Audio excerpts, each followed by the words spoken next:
baptismal cake for today's video.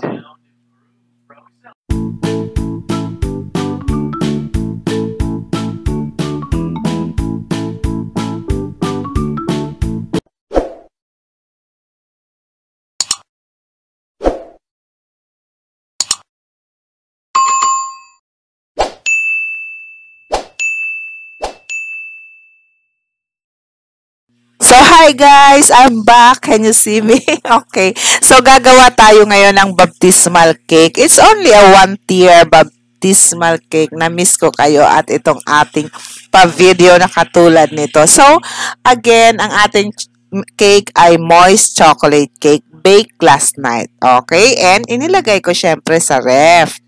Ayan. So, mag-umpisa na tayo. Mahirap hawakan ang cake kasi super moist kaya kailangan maglagay tayo ng gloves. So, ayan. Dalawang layers lang ang gagawin ko dito, guys.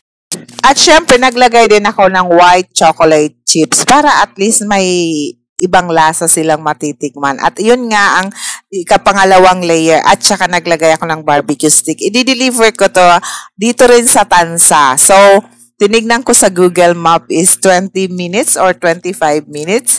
Hindi ko siya alam kung saan, basta ibinigay lang sa akin.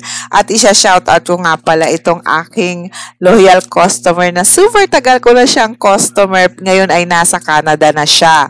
Nag-order siya sa akin kahit nasa Canada na siya kasi yung kanyang relative yata ay may baptismal. So, inirecommend niya ako at sinabi niya kung saan ko pwedeng i-deliver. At sakto naman, tayo ngayon ay nandito na sa Tansa. Shoutout naman po sa mga Tansa na gusto mag-order ng cake. Nandito lang po ang lola ninyo, si Lala Lulu. So, eto, wala akong brown na food color. So, ang ginawa ko dito sa icing is violet and yellow. So, ayun. Pwedeng yung gawin yan para kung wala kayong food color na brown. Pero doon sa aking details na ginawa, ang ginamit ko ay yung red, yellow, and blue. So, pwede naman yun. So, ayan. Tatansyahin nyo lang.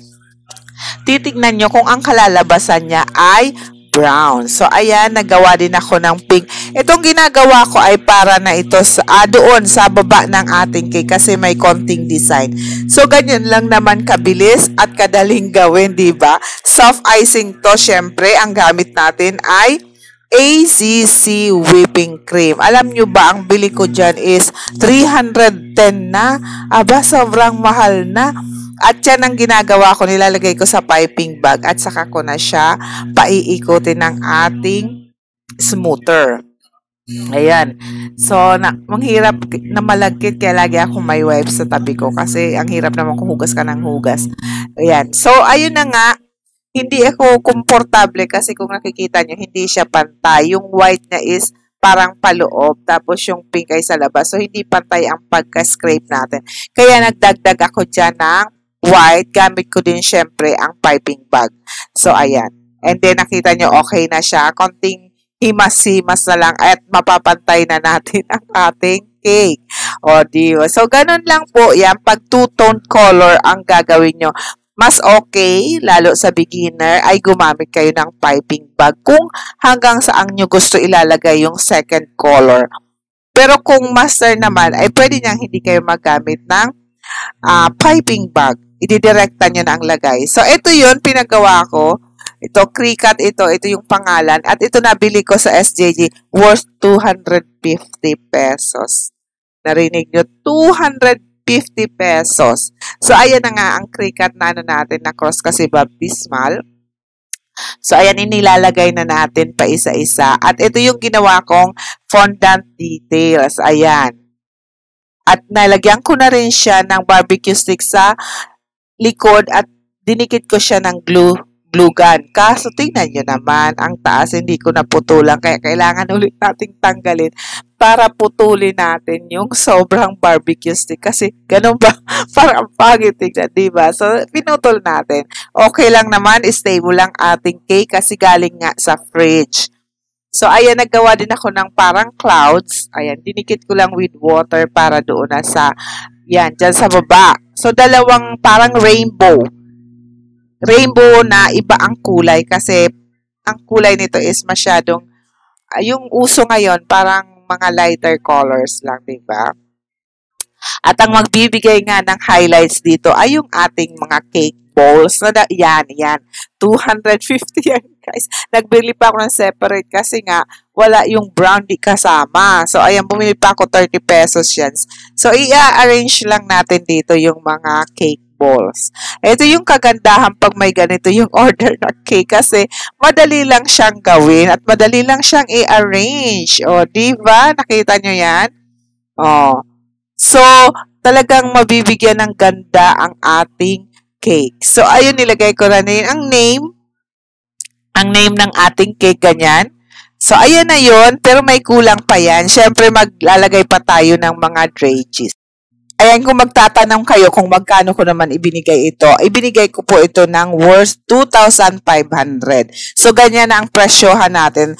Hindi na natin kaya yung mga 1,005 kasi nga sobrang mamahal naman talaga ng bilhin. Imagine yung panglagay lang natin 250, ang ACC 310. O, san ka pa?